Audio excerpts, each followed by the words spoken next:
사도신경으로 우리의 신앙 고백하도록 하겠습니다.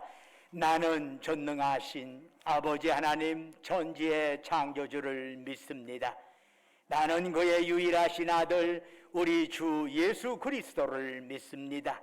그는 성령으로 잉태되어 동정녀 마리아에게서 나시고 본디오 빌라도에게 고난을 받아 십자가에 못 박혀 죽으시고 장사된 지 사흘 만에 죽은 자 가운데서 다시 살아나셨으며 하늘에 오르시어 전능하신 아버지 하나님 우편에 앉아 계시다가 거기로부터 살아있는 자와 죽은 자를 심판하러 오십니다.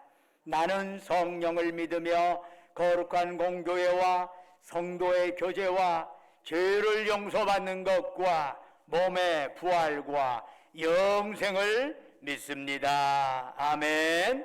자리에 앉으셔서 찬송가 21장 찬송 부르겠습니다.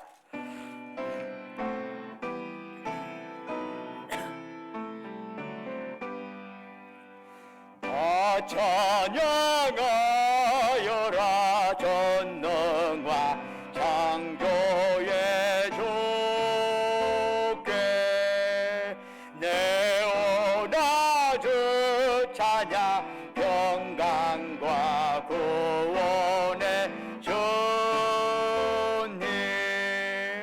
성도들아 주 앞에 이제 나와 즐겁게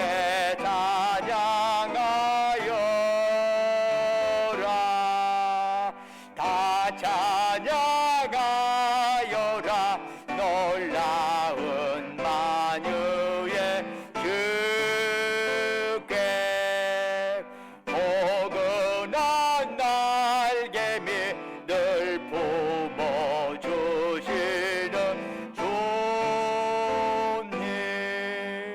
성도들아 주님의 뜻 안에서 내 소원 다 이루리라 다 찬양하여라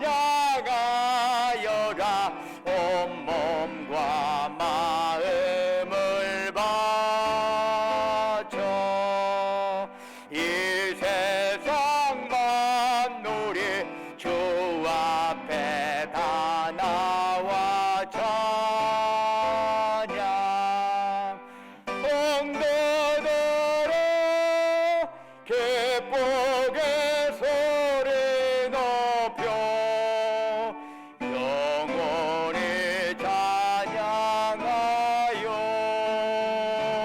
찬양하여라 아멘. 예배를 위해서 안성기 장로님 나오셔서 기도하시겠습니다.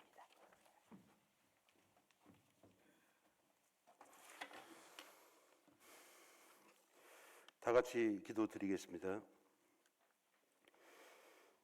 창조절 7번째 주일을 주의 인도하심으로 주의 성소에 오게 하고 연약한 저희들을 더 이상 죄 아래 살지 않게 하시고 예수 그리스도 안에서 충만한 은총 아래 살게 하시니 감사드립니다. 시시각각으로 변하는 세상 속에서 정신없이 바빴던 한 주간의 일상을 마감하고 주님의 사랑에 이끌려 이전에 찾았습니다.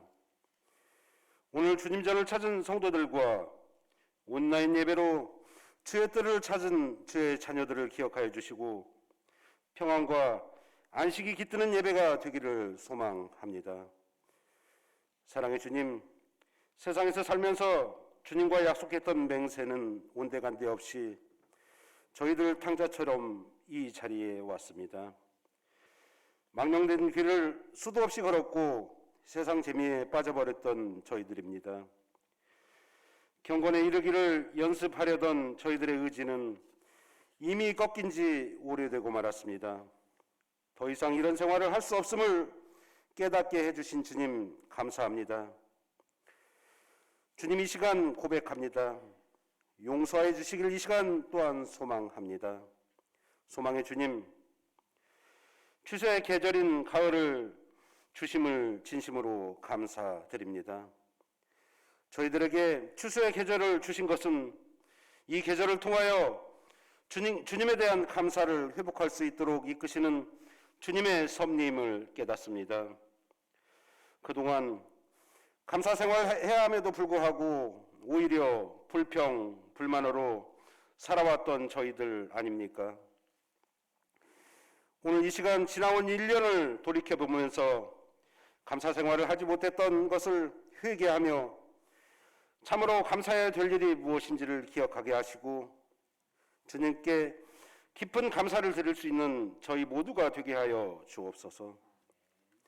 사랑의 주님, 우리 교회가 다음 주에 친교의 시간으로 전교인 단합대회를 갖고자 합니다. 지난 몇 년 동안 여러 가지 형편과 상황 때문에 성도와 성도 간에 벽이 생긴 것도 사실입니다. 이 귀한 시간을 통해서 성도와 성도가 하나 되는 귀한 은혜의 시간이 되길 소망합니다. 오늘 또 귀한 은혜의 말씀을 전하는 이순태 담임 목사님을 기억하여 주시고 주님의 이름으로 말씀을 증거하실 때마다 답답해진 심령이 시원케 하시고 메말랐던 심령이 은혜의 단비를 경험케 하는 시간이 되게 하여 주옵소서. 사랑의 주님, 주님의 몸된 교회를 위하여 충성으로 봉사하는 아름다운 손길들 기억하여 주시고 저들의 수고를 통하여 주님의 교회가 더더욱 든든히 서가는 역사가 있게 해 주옵소서. 예배의 시종을 주께 의탁하오며 사랑 많으신 예수 그리스도 이름으로 간절히 기도드립니다. 아멘.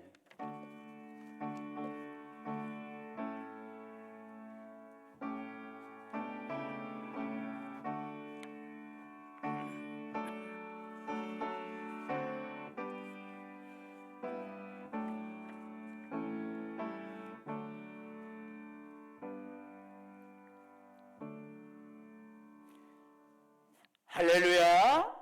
좌우에 있는 형제 자매들 향해서 사랑 인사 나누겠습니다. 주님의 이름으로 사랑합니다. 샬롬. 만나뵈서 반갑습니다. 처음 뵙는 분들에게도 자주 뵙는 분들에게도 마음 담아서 축복하며 주님의 이름으로 사랑합니다. 교회 소식 전해드리겠습니다. 오늘 주일 3부 예배는 우리가 보통 2시에 제2예배실에서 드려왔습니다. 오늘은 바로 주일 3부 예배 2시에 오후 2시에 여기서 드리려고 합니다. 특별히 캄보디아 선교 보고가 있습니다. 캄보디아에서 열심히 수고하는 김관식 선교사님이 우리 교회에 오셔서 그동안에 이제 코로나 때문에 자주 들랑달랑 하지 못하셨는데 이제 오시게 9월달 총회로 인해서 입국하시게 되었습니다. 그래서 시간이 이때가 적절할 것 같다 해서 오늘 우리 교회 오셔서 캄보디아 선교보고 해주십니다. 참여하셔서 어떻게 코로나의 위기 상황을 헤쳐나가고 선교가 진행되고 있는가 하는 것에 대해서 보고를 듣고 함께 기도하는 시간을 가질 수 있었으면 좋겠습니다. 이번 주 목요일에 이제 임마누엘 비전 20일에 목회자 협의회가 저희 교회 목요일 오후 5시에 모임이 있습니다. 이제 10월 달 되니까 11월, 12월 벌써 한 두어 달 남았는데 성탄절 칸타타에 대한 준비가 있습니다. 여기에 참가, 플로의 찬양대회는 참여하지 못하지만 성탄절 칸타타로 참여하기를 원하신 분들은 10월 30일까지 송영록 장로님이나 고경환 목사님에게 알려주시기 바랍니다. 그리고 아까 기도 중에도 나왔지만은 다음 주일에 전교인 단합대회가 개최됩니다. 밖으로 나가지는 않고 우리 안에서 함께 레크리션과 선물을 통해서 식사와 공동 식사와 함께 가지려고 합니다. 그러므로 특별히 오늘 이것을 위해 준비위원회 모임이 있습니다. 오늘 주일 오후 1시에 제2예배실에서 준비위원회 모임이 있으니까 해당되신 분들은 1시까지 제2예배실에 참여해 주시면 감사하겠습니다. 나머지는 주보를 참조해 주시고 찬송가 211장 부르시면서 하나님께 예물 드리겠습니다.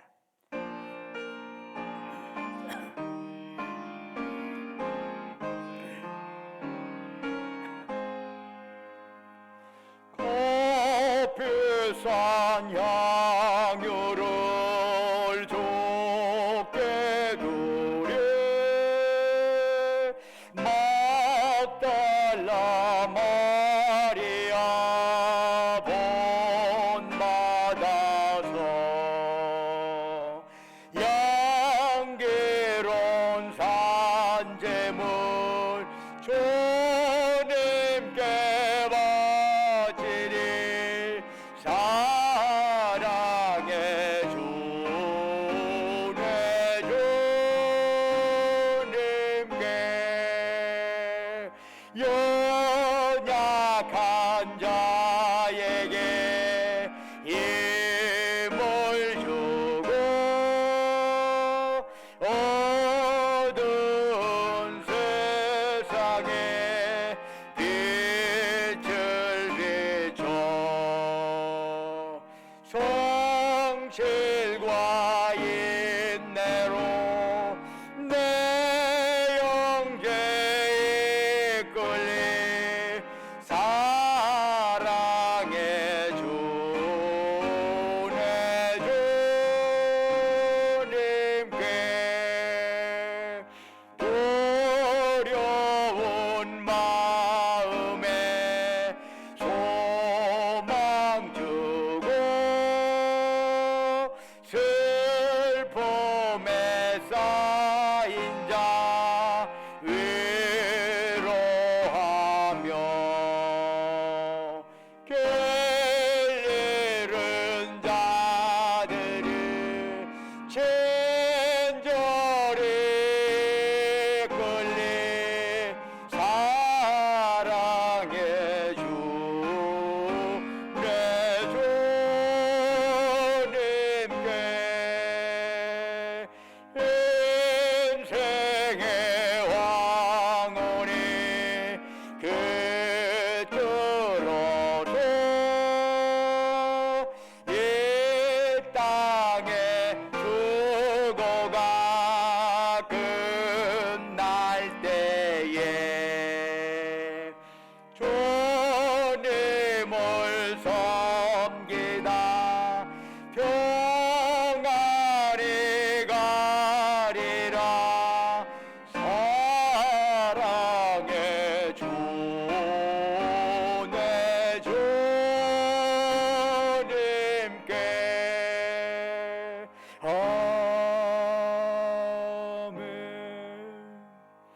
은혜와 사랑이 충만하신 아버지 하나님, 거룩한 성의를 저희들에게 허락하시고 이 아침 주님의 전에 나와서 이처럼 예배드릴 수 있도록 저희들의 몸과 마음을 이곳으로 지금까지 보살피시고 인도하신 주님, 이 시간 저희들 주님을 앙망하면서 우리의 마음과 뜻과 정성 다하여 주님께 예배드리오니 오직 주님 안에 우리가 드리는 찬양, 영광 홀로 받으시옵소서.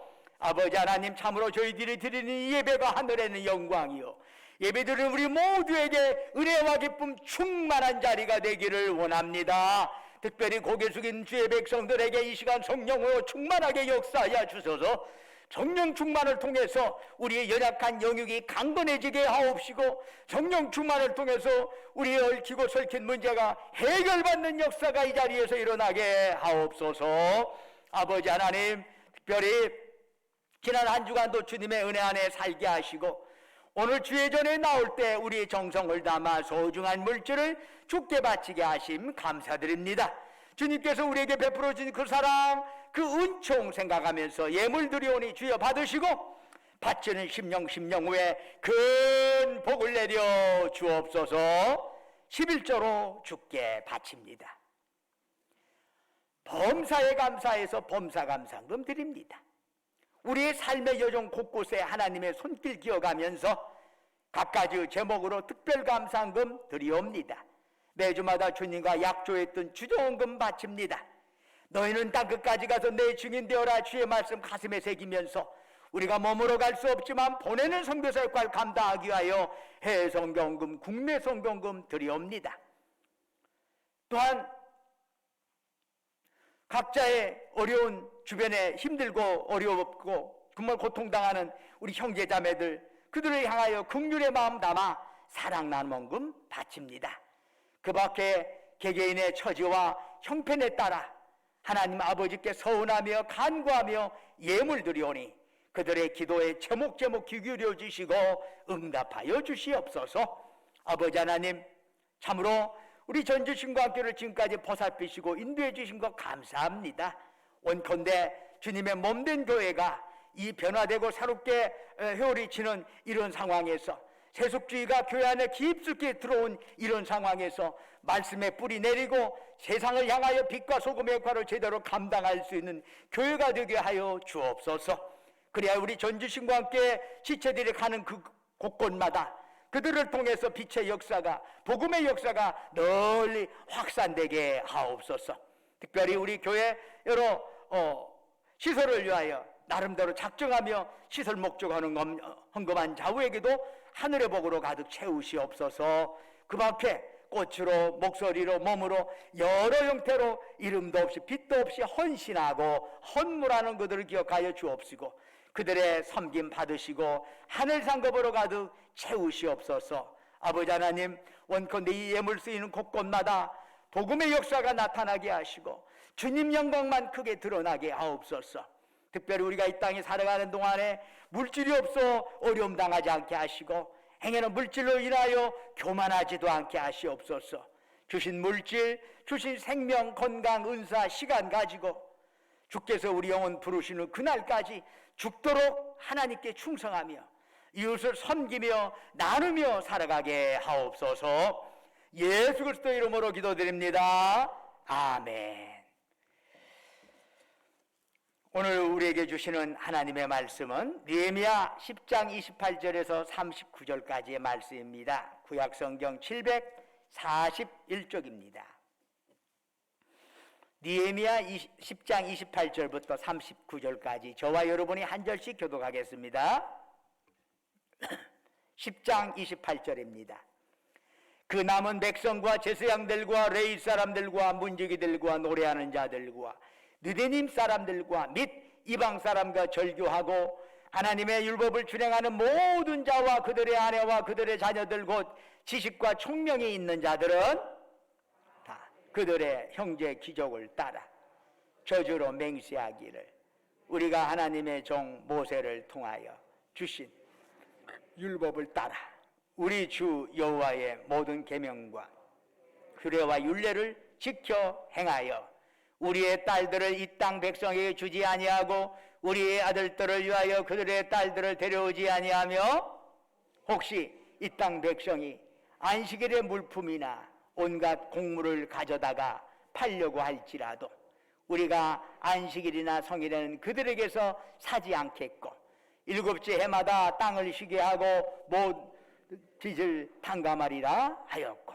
우리가 또 스스로 규례를 정하기를 해마다 각기 세겔의 3분의 1을 수납하여 하나님의 전을 위하여 쓰게 하되 곧 진설병과 항상 드리는 소제와 항상 드리는 번제와 안식일과 초하루와 정한 절기에 쓸 것과 성물과 이스라엘 위하는 속죄제와 우리 하나님의 전의 모든 일을 위하여 쓰게 하였고 또 우리 제사장들과 레위 사람들과 백성들이 제비 뽑아 각기 종족대로 해마다 정한 시기에 나무를 우리 하나님의 전에 바쳐 율법에 기록한 대로 우리 하나님 여호와의 제단에 사르게 하였고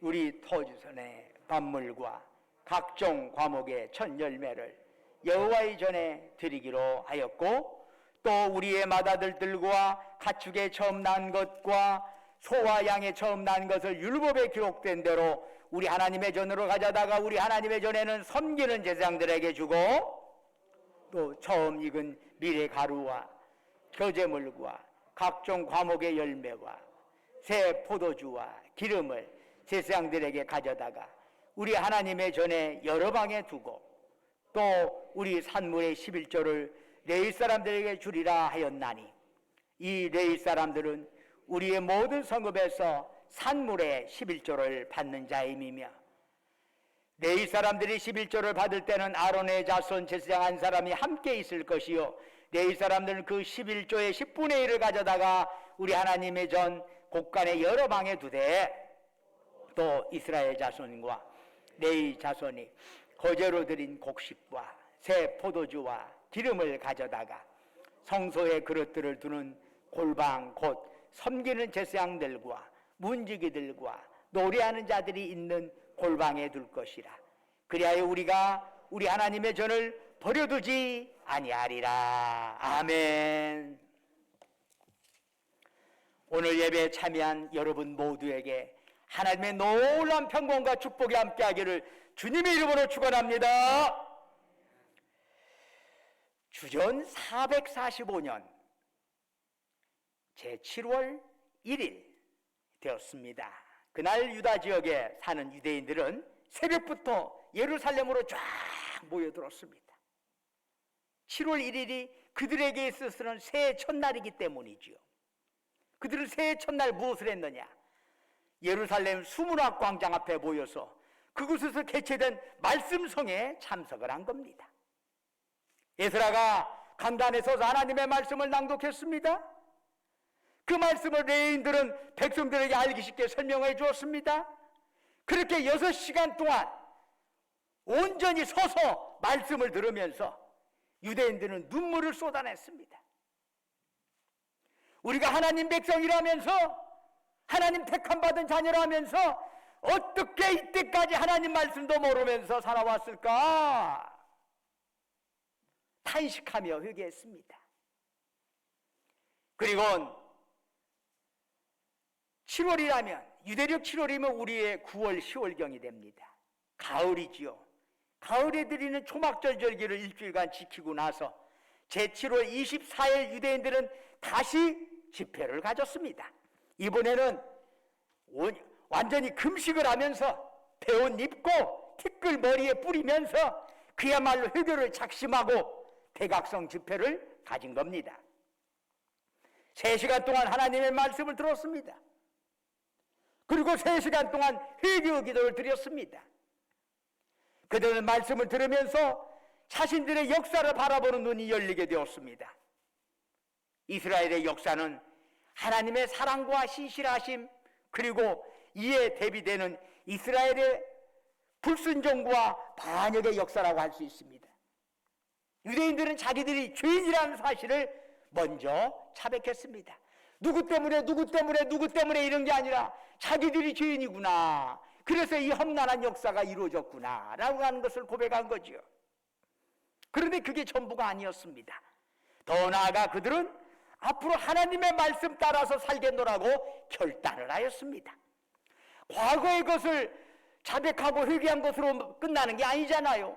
앞으로 어떻게 살 것인가 이 문제도 결정을 해야지요. 과거 것만 가지고 우리가 살아갈 수 있는 건 아니에요. 앞으로 어떤 삶을 내가 살며 그렇게 하겠다는 결의를 내려야 해요. 바로 그러면서 하나님과 이스라엘 백성 사이에 언약 갱신이 이루어지게 됩니다. 언약서를 작성하고 유대인들 중에 지도급 인사들 느헤미야를 시작해서 84명이 여호와의 언약서에 서명을 하였습니다. 여호와의 언약서에 서명을 한다는 것은 만약에 이거 어기면 다 목숨 내놓겠습니다 라고 하는 것과 똑같은 거지요. 이런 서명을 일반 서민들은 다 한 것은 아닙니다만은 그들의 대표가 서명했기 때문에 그것은 본인이 한 것과 다름이 없습니다. 이제 남녀노소 할 것 없이 모두 하나님께 맹세를 하였습니다. 하나님께 맹세를 한다는 건 뭐예요? 특별히 29절에 보면은 저주로 맹세하기를 라는 표현이 나와요. 왜 맹세를 저주로 맹세합니까? 그 의미는 뭐죠? 이 맹세를 어길 때는 하나님의 심판을 달게 받겠습니다 라고 하는 맹세예요. 하나님이 뭔 벌을 줘도 내가 할 말이 없습니다 라고 하는 맹세예요. 그렇기 때문에 결코 경솔히 할 수 있는 게 아니죠. 그런데도 온 백성들은 단호하게 맹세를 했습니다.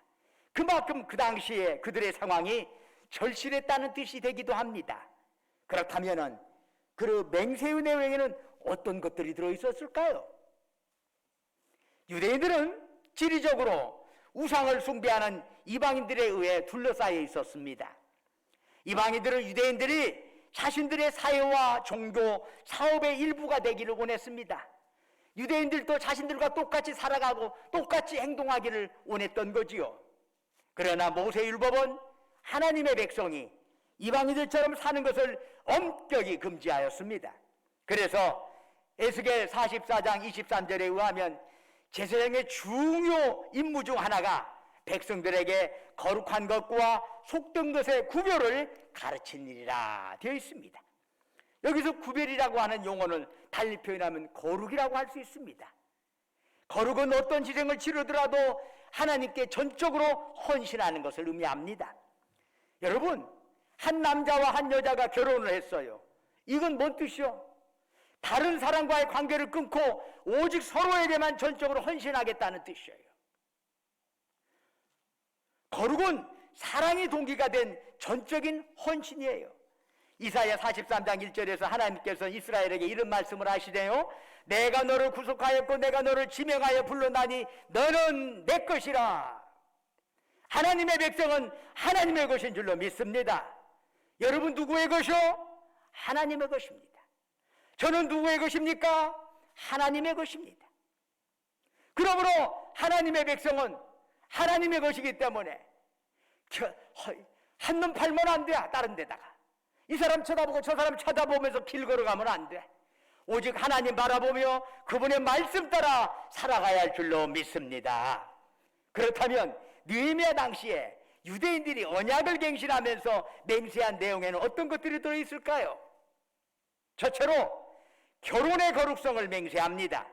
당시 유대인들에게 있어서 신앙의 거룩성을 회방하는 가장 큰 걸림돌은 뭐냐면 이방인과의 결혼이었습니다.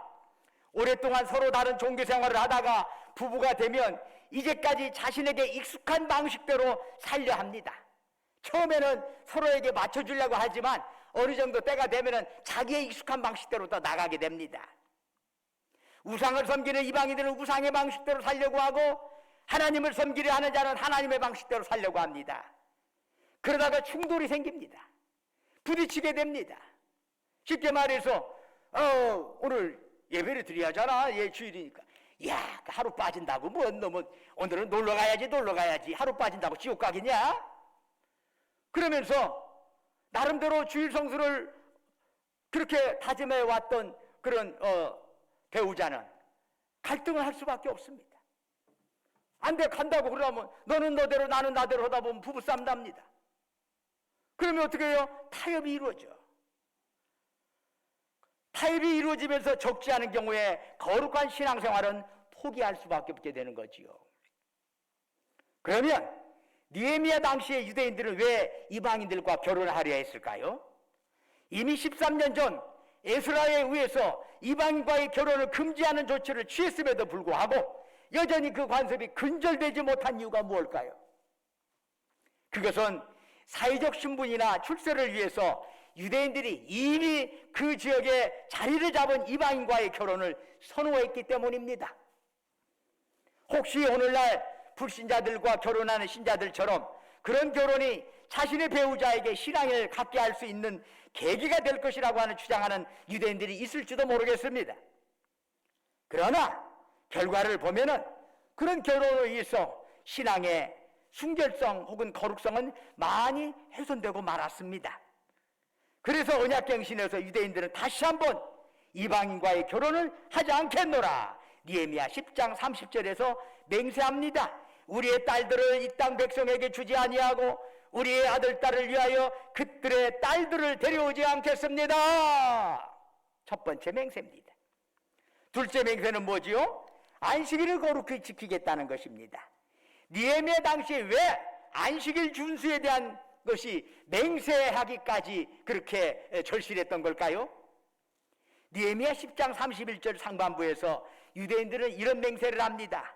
혹시 이 땅 백성이 안식일에 물품이나 온갖 곡물을 가져다가 팔려고 할지라도 우리가 안식일이나 성일에는 그들에게서 사지 않겠습니다.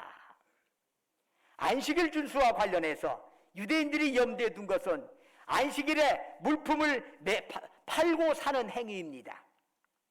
사실 이스라엘에 생산물이 많이 부족하기 때문에 그 부족분을 이방인들과의 교육을 통해서 채워야 했습니다.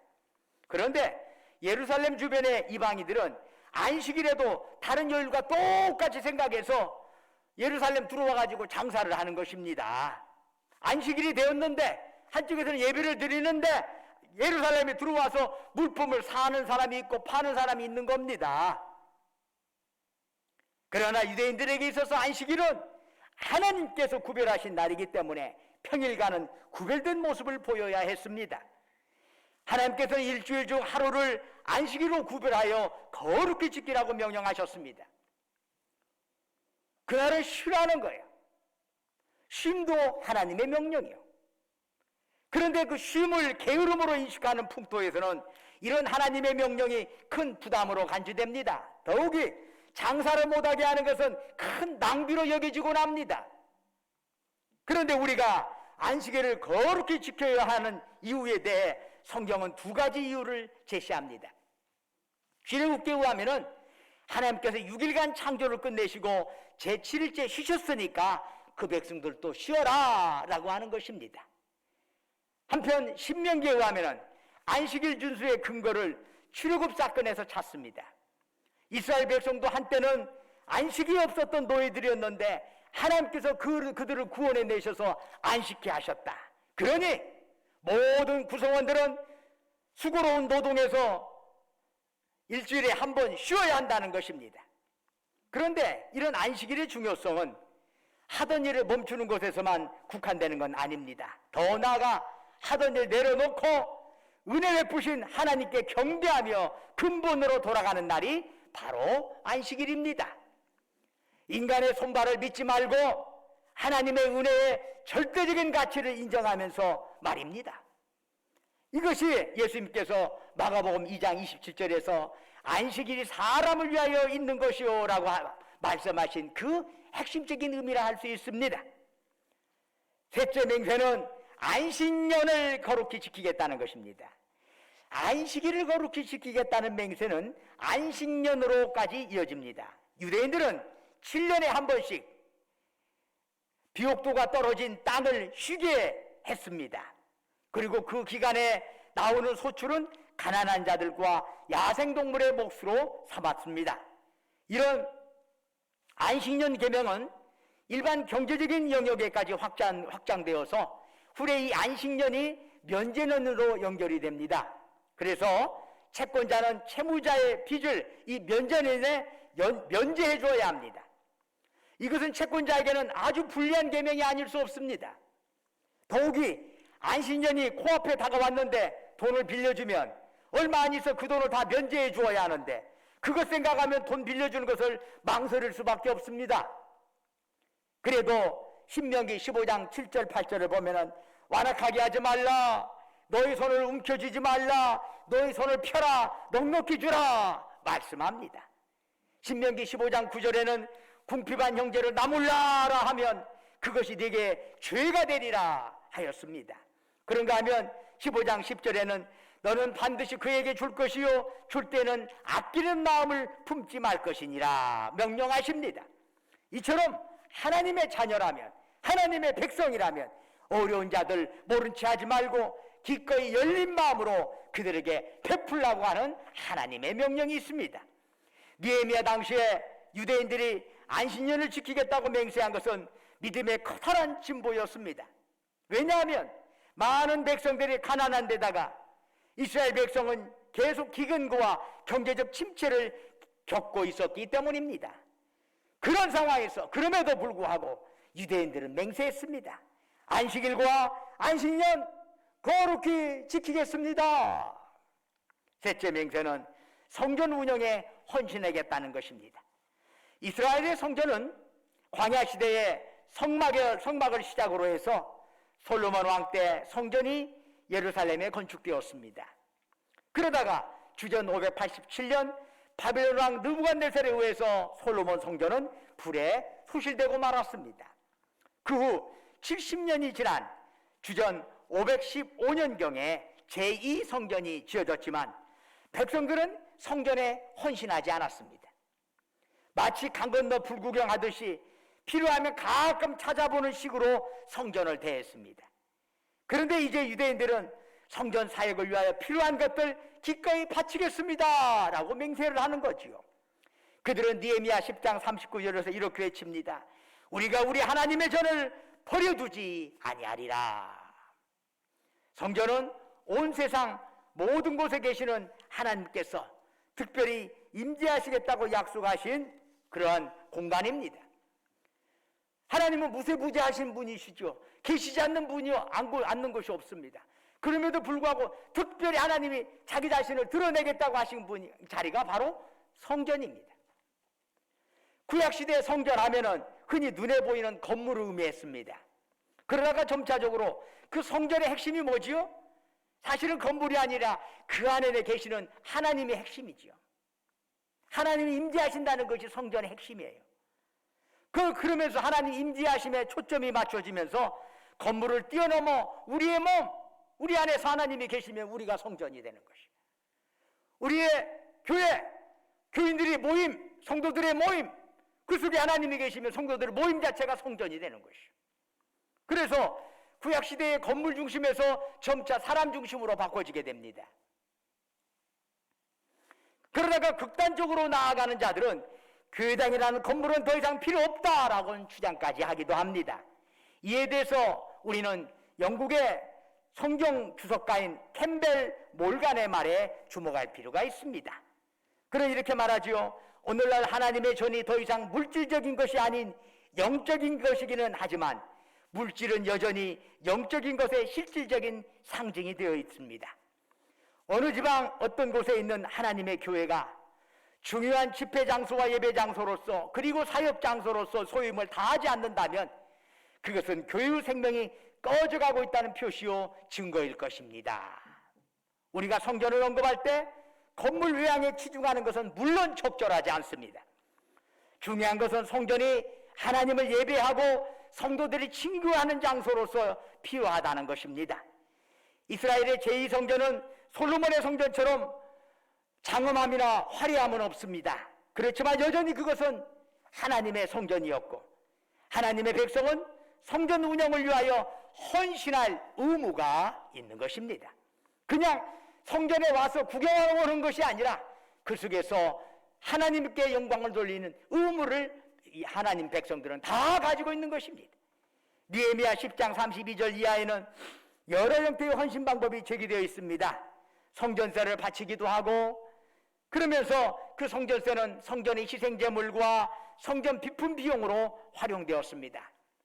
또한 뗄나무를 종족대로 정한 시기에 바치게 해서 제단불을 피우게 했습니다. 예전에 이 뗄나무 드리는 것은 모세율법에 전례가 없는 새 규정입니다. 그런데 이것이 생긴 이유는 산림이 황폐해지면서 나무가 귀하게 된 거예요. 그러면서 예전에 없던 형태의 새로운 시기에 새로운 형태의 규정이 여기에 추가가 된 것입니다. 그 밖에 첫 열매 11조를 하나님께 바침으로써 성전 사역에 올인하는 제사장과 레인 그리고 가난한 자들을 물질로 후원하였습니다. 우리는 유대인들의 맹세를 세 개의 영역으로 나눠볼 수 있습니다. 첫째는 인간관계의 거룩성입니다. 사람을 만나고 결혼하는 것에서 하나님의 영광을 드러낼 수 있어야 한다는 것입니다. 둘째는 시간의 거룩성입니다. 안식일, 안식년처럼 우리에게 주어진 시간에 거룩함이 드러나야 하는 것입니다. 셋째로 물질의 거룩성입니다. 세상 만물은 하나님의 것이고 우리는 하나님께서 우리에게 나눠주신 것을 관리하는 청지기에 불과합니다. 때가 되면 다 내려놓고 가야 할 겁니다. 아무리 내 손에 움켜진 것이 많이다 할지라도 죽으면서까지 그거 가지고 갈 수는 없는 것이지요. 중요한 것은 내가 살아있는 동안에 내게 맡긴 것들을 가지고 내게 맡겨진 지식이나 물질이나 내 직위를 가지고 도대체 무엇을 하며 살다 왔느냐, 바로 이것이 우리가 하나님 앞에 나아가서 결산해야 할 문제입니다. 무엇보다도 우리에게 맡겨진 물질을 하나님의 뜻에 합당하게 사용해야 합니다. 이스라엘이 영적으로 침체하여 있을 때는 사역을 후원하려고 성전에 가져가는 재물은 거의 없었습니다. 반면에 영적으로 충만하였을 때는 이스라엘 백성이 재물을 가져와 모두가 풍족하였습니다. 하나님께서는, 예수님께서는 내 보물이 있는 그곳에는 네 마음도 있느니라 말씀하십니다. 우리의 신앙생활은 기도만으로, 믿음의 약속만으로 충분하지 않습니다. 우리의 신앙은 하나님 나라를 위하여 시간과 물질을 바치는 것이 우리의 일상의 기쁨이 될 정도로 우리 주님을 사랑해야 할 것입니다. 사랑하는 여러분, 한국교회는 지금 어려운 상황에 있는 것이 분명합니다. 단순한 숫자를 줄여 갔다 하는 것에 대한 것이 어려운 것이 아니라 교회의 본질이 점점점 희석화되어 간다는 게 문제인 것입니다. 그러므로 교회는 주님이 다시 오실 때까지 항상 개혁되어야 할 줄로 믿습니다. 이만하면 됐다 하는 교회는 하나도 없습니다. 주님 오실 때까지 끊임없이 개혁되고 또 개혁되어야 하는 것이 교회의 본연의 자세입니다. 이를 위하여 여러분과 저의 삶이 먼저 교회를 향한 거룩한 헌신으로 나타날 수 있기를 주님의 이름으로 축원합니다. 기도하겠습니다. 은혜와 사랑이 충만하신 아버지 하나님, 지금까지 주님의 사랑과 은혜로 저희들이 살아왔습니다. 이만하면 됐다라고 스스로 주저앉는 자 되지 말게 하시고, 주님 부르시는 그날까지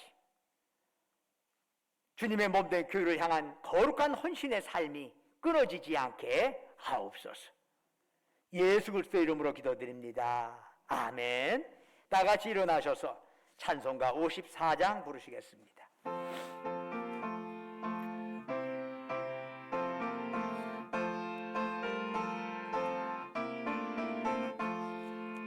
주여 복을 구하오니 변해가게 하시고 사람마다 전해로 이기도록 하시고 영야 같은 세상에서 항상 인도하소서. 주의 복된 말씀 듣고 무한 감사합니다. 할렐루야. 구원받은 주의 성도 열매 맺게 하시며 하나님이 우리 함께 항상 계시옵소서.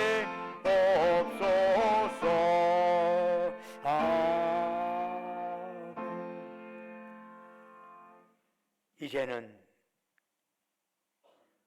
우리 주 예수 그리스도의 은혜와 아버지 하나님의 크고 깊고 넓으신 사랑과 성령님의 이루하시고 교통하시고 충만케 하심의 역사가 오늘 우리 한국 교회와 우리 자신을 되돌아보면서 다시 한번 주님을 향하여, 교회를 향하여 거룩한 헌신 하겠습니다. 한 번 왔다 가는 인생인데 이 땅에서 주님의 뜻에 합당한 모습으로 살아가는 그 모습, 그렇게 살겠습니다. 결단하는 살아가는 주의 백성들, 그들이 속해 있는 가정과 직장과 사업장 위에, 외지에서 공부하느라 직장 다니느라 군복무하러 수고하는 우리 아들 딸들을 위해 지금도 영원토록 함께 하시기를 간절히 축원하옵나이다. 아멘.